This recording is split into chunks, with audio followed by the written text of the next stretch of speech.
추락해 사망했다는 소식이 전해졌다. 사건 직후 경찰은 비교적 빠르게 형사 범죄 혐의는 배제된다는 공식 입장을 내놓았고, 발표 문구만 놓고 보면 이는 하나의 불행한 사고 혹은 개인적인 선택으로 정리되는 듯 보였다. 그러나 이 짧은 문장 하나로 모든 의문이 해소되었는지에 대해서는 사건이 알려진 직후부터 지금까지도 여전히 많은 이들이 고개를 갸웃거리고 있다. 사고라는 단어는 너무 간결했고 그 안에는 설명되지 않은 공백이 지나치게 많았기 때문이다. 우몽롱의 사망 소식이 전해지자 중국 연예계는 즉각적으로 반응했다. 양미, 디리러바, 저우신을 비롯한 수십 명의 배우와 관계자들이 SNS를 통해 애도의 글을 남겼고, 그 중에서도 배우 장태나이의 오늘 너와 작별할 줄은 정말 몰랐다라는 짧은 문장은 많은 사람들의 마음을 무겁게 했다. 이 말은 단순한 슬픔을 넘어 준비되지 않은 이별, 예고되지 않은 단절을 암시하는 듯한 뉘앙스를 담고 있었기 때문이다. 흥미로운 점은 이처럼 애도의 물결이 거셌음에도 불구하고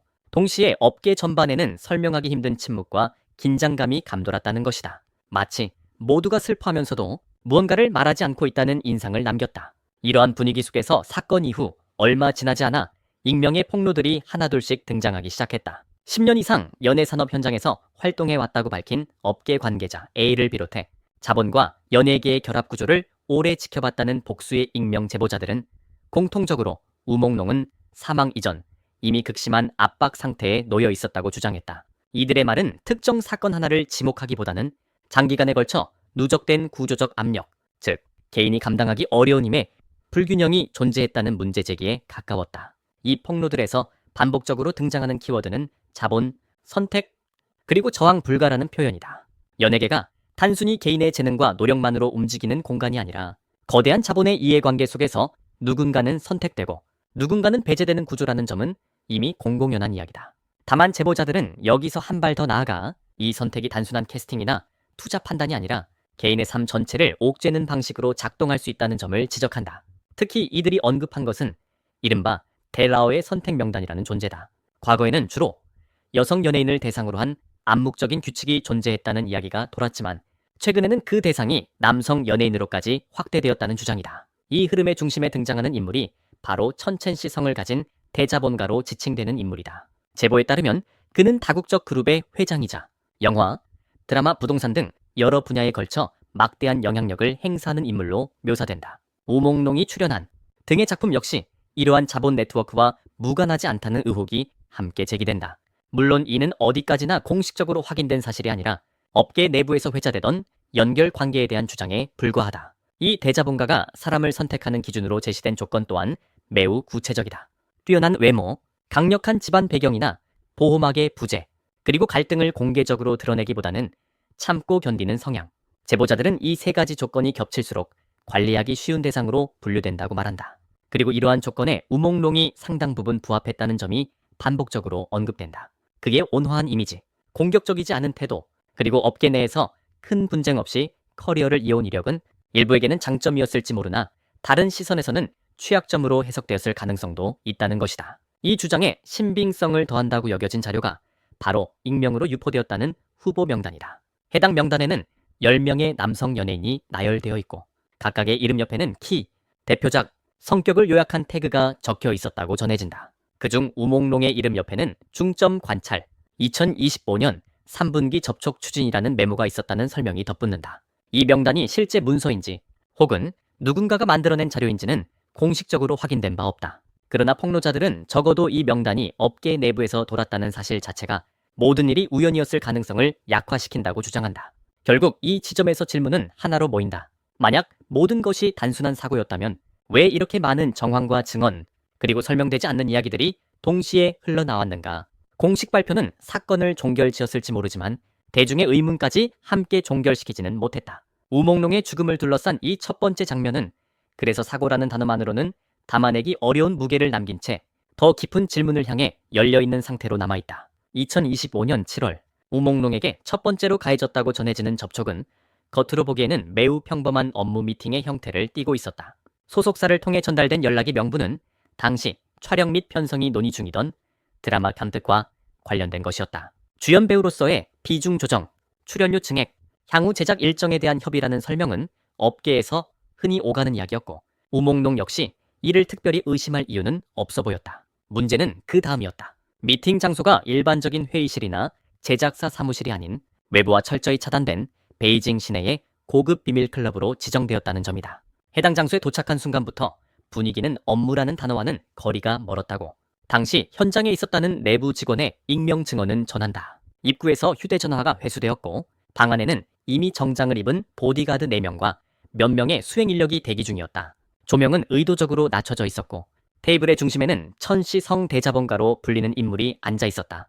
그는 우몽롱을 자신의 옆자리에 앉히며 직접 술을 따라주었고 대화의 흐름은 처음부터 작품 이야기가 아닌 암시와 제안으로 흘러갔다고 한다. 증언에 따르면 그는 자기 사람만 되면이 이라는 전제를 달고 S플러스급 사극 주연, CCTV 간판 예능 출연, 장기적으로는 자원이 끊기지 않는 안정적인 커리어를 보장할 수 있다는 식의 말을 반복했다. 이는 단순한 투자 제안이라기보다는 특정한 관계를 전제로 한 보상 약속처럼 들렸다는 것이 당시 현장을 지켜본 이들의 공통된 인상이었다. 우몽롱은 이 과정에서 계속해서 대화를 다시 일로 돌리려 했고 캐릭터 분석이나 촬영 일정 같은 이야기로 화제를 전환하려 했다고 전해진다. 그리고 결국 그는 비교적 정중한 어조로 연기에만 집중하고 싶다. 다른 관계는 생각하지 않고 있다는 뜻을 밝혔다. 바로 이 지점에서 분위기는 급변했다고 한다. 대자본가의 얼굴이 굳어졌고 그는 우몽롱이 체면을 모른다. 좋은 기회를 걷어찼다는 취지의 말을 내뱉었다고 증언된다. 이후 강제적으로 술이 권해졌고 거절의 기미를 보이자 보디가드들이 개입해 자리를 압박했다는 주장도 나온다. 이 만남은 공식적인 계약이나 합의 없이 끝났지만 업계 관계자들은 이 순간을 첫 번째 거절이자 동시에 압박의 시작점으로 해석한다. 첫 번째 접촉이 실패로 돌아간 이후 두 번째 압박은 보다 우회적이고 계산적인 방식으로 이루어졌다는 이야기가 이어진다. 여기서 등장하는 인물이 배우 링엉신이다. 그는 당시 이미 해당 자본과 여러 프로젝트를 논의 중이었고 업계 내 인맥과 영향력이 상당한 인물로 알려져 있었다. 2025년 8월 중순 어느 날 밤 링엉신은 우몽롱에게 직접 연락을 취해 차오양구의 한 카페에서 만나자고 제안했다. 명목은 역시 일 이야기였다. 그러나 이 만남에서 오간 대화의 핵심은 작품 논의가 아니었다고 주변 관계자들의 전언은 말한다. 링엉신은 비교적 직설적인 화법으로 그분이 찍은 사람은 아직 빠져나간 적이 없다. 순순히 말 듣는 게 너한테도 좋다는 취지의 말을 건넸다고 전해진다. 이어 지금 반항하면 네가 잡고 있는 작품들, 특히 과 모두 위험해질 수 있다. 이 바닥에서 완전히 설 자리를 잃을 수도 있다는 경고성 발언도 덧붙였다는 증언이 나온다. 우몽롱은 이 자리에서 링엉신에게 도움을 요청했다고 한다. 그는 자신이 원하는 것은 오직 영희뿐이며 이런 방식의 관계에는 응할 수 없다는 점을 호소했다. 그러나 돌아온 대답은 차갑고 현실적이었다. 강호에 있으면 어쩔 수 없다? 없다. 나도 할 수 있는 게 없다는 말과 함께 링엉신은 사실상 자본의 입장을 전달하는 역할에 머물렀다고 전해진다. 이 순간부터 링엉신은 일부 제보자들에 의해 가해자라기보다는 자본과 개인 사이에서 선택을 강요받은 전형적인 전달자, 즉 중개자의 위치에 놓이게 된다. 그리고 9월 10일 밤 모든 압박이 집중되었다고 전해지는 결정적 만찬이 열린다. 장소는 우몽롱이 거주하던 양광상동 단지 내의 한 별장이었고 참석자는 천씨씨 성대자본가를 포함해 연예계와 다른 산업 분야의 자본 인사 3명이 더 있었다고 한다. 중요한 점은 우몽롱이 이 자리에 자발적으로 참석한 것이 아니라 소속사 측의 압박과 설득 속에서 사실상 강제로 끌려갔다는 증언이다. 만찬 내내 그는 지속적인 음주 강요와 신체 접촉을 견뎌야 했고 자리를 벗어나려는 시도는 보디가드에 의해 차단되었다고 한다. 분위기는 점점 노골적으로 변했고 급기야 오늘 여기서 빠져나가려고 하면 너뿐만 아니라 내 가족도 가만두지 않겠다는 식의 협박성 발언까지 나왔다는 주장이 제기된다. 그 자리에서 제시된 문서는 더욱 충격적이었다. 형식상으로는 개인 비서 계약이었지만 실질적인 내용은 상시 동행과 호출, 3년간의 전속적 구속을 요구하는 것이었다고 전해진다. 우몽롱은 계약서에 서명하기를 거부했고 그 과정에서 물리적 폭력이 가해졌다는 증언도 나온다. 보디가드가 그를 발로 차 넘어뜨렸고 무릎을 꿇린 상태에서 다시 서명을 강요했다는 것이다. 그럼에도 그는 울거나 애원하지 않았고 그저 상대를 바라보는 눈빛에 깊은 절망만이 남아있었다고 현장을 목격했다는 익명 증언은 전한다. 만찬이 끝난 후 우몽롱은 보디가드에 동행해 자신의 집으로 돌아갔고 이것이 그가 외부에서 포착된 마지막 모습이 되었다. 이후 추락사고가 발생했지만 사건 이후 링엉신을 비롯한 일부 인물들의 태도는 또 다른 의문을 낳았다. 다른 동료들이 공개적으로 애도를 표한 것과 달리 링엉신은 공식적인 메시지를 남기지 않았고 사적으로만 유감을 전했다는 이야기가 전해지면서 네티즌들의 의혹은 더욱 커졌다. 이 과정에서 자연스럽게 조명된 존재들이 바로 연예계의 중간자들이다. 직접적으로 폭력을 행사하지도 그렇다고 명확히 피해자를 보호하지도 않는 이들은 자본과 예술가 사이에서 현실적인 선택을 강요받는다.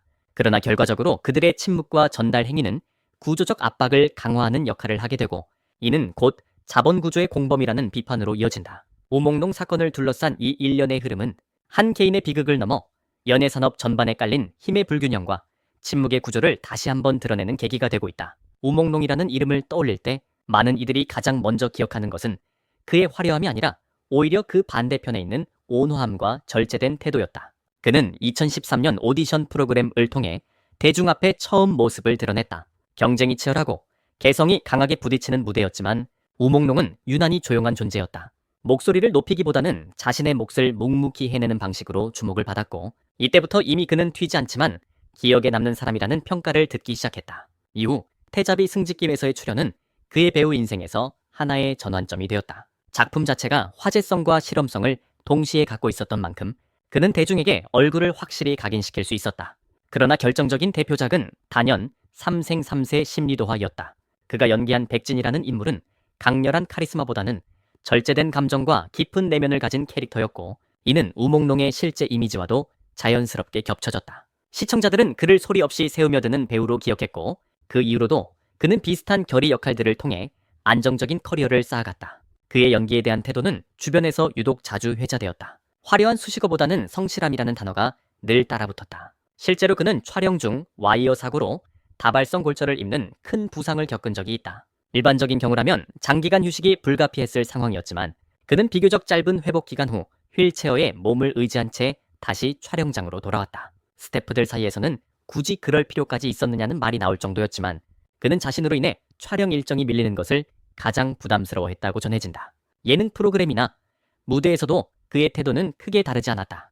팀 활동을 할 때면 항상 뒤에서 정리를 맡았고 새벽까지 이어지는 연습 속에서도 불평을 거의 하지 않았다. 한 동료는 우몽농이 힘들다고 말하는 걸 거의 본 적이 없다고 회상했다. 그는 경쟁보다는 조화를 택했고 다툼보다는 양보를 선택하는 사람이었다. 이런 성향은 주변 사람들에게는 편안함을 주었지만 동시에 그를 스스로를 보호하지 못하는 사람으로 만들었을지도 모른다는 평가도 뒤따른다. 그의 사망 이후 공개된 친구들과 지인들의 기억은 이러한 이미지를 더욱 선명하게 만든다. 그는 늘 온화했고 먼저 목소리를 높이거나 갈등을 만들지 않았다. 한 지인은 우몽농은 누군가 힘들어하면 그냥 지나치지 못하는 사람이었다고 말했고 또 다른 이는 타인의 고통에는 그렇게 민감했던 사람이 정작 자신의 고통은 말하지 않았다고 회상했다. 특히 한 친구는 과거 극단적인 선택을 고민하던 자신을 우몽농이 붙잡아 주었다는 이야기를 전하며 그는 다른 사람의 생명은 지켜줬지만 끝내 자기 자신은 지키지 못했다는 말을 남겼다. 이 문장은 많은 사람들의 마음에 오래 남았다. 그가 떠난 뒤 현실은 냉정하게 흘러갔다. 우몽농이 참여했던 여러 작품들은 줄줄이 중단되거나 불투명한 상태에 놓였다. 그리고 질 비롯한 프로젝트들은 편성 일정이 미뤄지거나 내부 재검토에 들어갔고 그 과정에서 그의 이름은 점점 자료 속에서만 남게 되었다. 제작진 일부는 연락이 닿지 않아 프로젝트를 더 이상 진행할 수 없었다는 식의 설명을 내놓았지만 이 말은 그가 남긴 공백이 얼마나 빠르게 문제로 취급되는지를 보여주기도 했다. 더 아이러니한 것은 그 이후의 흐름이었다. 일부 자본은 곧바로 우몽농과 이미지가 유사한 신인을 대체 카드로 검토했고 새로운 프로젝트는 아무 일도 없었다는 듯 다시 움직이기 시작했다. 한 사람이 사라진 자리는 너무도 빠르게 다른 이름으로 채워졌고 이는 자본이 바라보는 개인의 위치가 얼마나 냉정한지를 여실히 드러냈다. 사람은 바뀔 수 있고 얼굴은 대체될 수 있으며 구조는 흔들리지 않는다는 메시지가 암묵적으로 전달되는 듯했다. 공식적으로는 사건은 이미 정리된 상태다. 경찰은 형사 혐의가 없다는 입장을 밝혔고 우몽농의 가족 역시 더 이상의 추측과 논란을 멈춰달라며 이성적인 판단을 요청했다. 그들의 요청은 충분히 존중받아야 하며 무분별한 단정과 자극적인 해석은 분명 또 다른 상처를 남길 수 있다. 그러나 그럼에도 불구하고 대중의 질문이 완전히 사라지지 않는 이유는 여전히 설명되지 않은 부분들이 남아있기 때문이다. 시간선의 묘한 일치, 여러 증언에서 반복되는 압박의 서사, 그리고 개인의 선택만으로는 설명하기 어려운 구조적 배경은 쉽게 지워지지 않는다. 그래서 이 이야기는 단순히 음모론을 만들기 위한 것이 아니다. 누군가를 범인으로 지목하거나 하나의 결론을 강요하기 위한 것도 아니다. 다만 분명한 것은 너무 많은 공백이 존재한다는 사실이다. 그 공백 속에는 선택하는 자와 선택당하는 자, 통제하는 자와 통제받는 자, 그리고 더 이상 쓸모가 없다고 판단되면 조용히 폐기되는 구조가 어렴풋이 보인다. 우몽룡의 죽음이 남긴 가장 큰 경고는 바로 여기에 있다. 연예계의 화려한 조명 뒤편에는 인간을 하나의 자원으로만 바라보는 시스템이 존재할 수 있다는 사실이다. 그 시스템 안에서 온화함과 성실함은 미덕이 되기도 하지만 동시에 가장 취약한 지점이 되기도 한다. 더 이상 침묵하지 말아야 한다는 목소리가 나오는 이유도 바로 이 때문이다. 누군가의 비극이 개인의 문제로만 정리되지 않기 위해서, 그리고 또 다른 우몽룡이 같은 길 끝에 서지 않도록 하기 위해서 말이다.